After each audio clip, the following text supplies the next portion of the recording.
The winter of 1752 was one of the worst Philadelphia had seen. Food was scarce, and the snow was deep. The terrible cold froze animals as they stood in the fields. In a cabin just outside the city, Betsy Griscom was born on January 1st. She joined the large family of Samuel and Rebecca Griscom. Samuel worked in Philadelphia as a carpenter, as his father and grandfather had done. Samuel built homes and furniture for the growing city. Philadelphia was the largest city in Pennsylvania, one of 13 colonies in America owned by Great Britain. It was also the largest city in all the American colonies. People had been coming to America from England for more than 100 years. In England, they could not always worship how they wanted to. They came to the colonies so that they could follow their own religious traditions. Samuel and Rebecca's parents had made that trip across the Atlantic Ocean. The Griscoms were members of the Society of Friends, a Christian group also known as Quakers. The Quakers believed in a simple life. They wanted to work, worship, and raise their families. Twice a week, Betsy went to Quaker services with her family.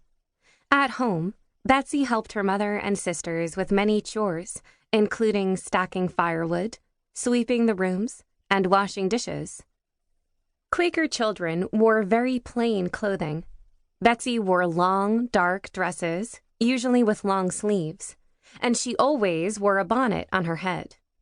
The older girls sometimes wore mob caps instead, which looked like small mushrooms. When Betsy was born, the Griscoms already had 5 daughters: Deborah, Susanna, Sarah, Rebecca, and Mary. 2 other Griscom children had died while infants. Betsy was the 8th child. In time, Betsy's parents would go on to have 5 more daughters and 4 sons, all but one of whom died very young. In all, only 8 of the Griscoms' 17 children survived infancy and grew up to be adults. When Betsy was just a few years old, Samuel moved his family into the bustling city of Philadelphia. He built a large home with 11 rooms for his growing family. Unlike most religions of the time, Quakers believed both girls and boys should be educated. When Betsy was about 6, she started school. She went to a Quaker school run by a teacher named Rebecca Jones.